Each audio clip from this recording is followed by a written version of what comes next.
તો 5 વર્ષથી આ મારું બાજુમાં જ ખેતર છે, અહીં હું 5 વર્ષથી જોઉં આને આના ચોપડા તપાસો કેટલી આવક છે ને કેટલી આવક છે તો ખબર પડે સરકારને કે આપણે શું કરીએ આમાં.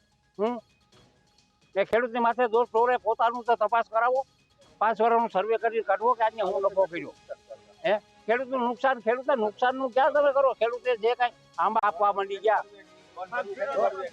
આંબા સાહેબ આ લોન ખેડૂતે જે પાક ધિરાણ લીધી માફ કરો.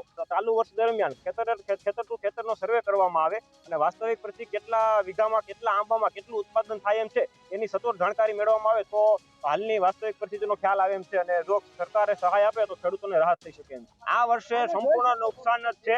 આ વર્ષે લગભગ 30% પાક સારો હોય તો સારું, બાકી 30% જેટલો પાક નથી. 70 થી 80% પાક નિષ્ફળ છે. આ વખતે સંપૂર્ણ પાક નિષ્ફળ ગયેલો છે, જેથી કરીને ખેડૂતોમાં પણ ભારે રોષ છે. તો આ સર્વે કંઈ તાલાળા તાલુકાના એક પણ ગામમાં સર્વે નથી થયો.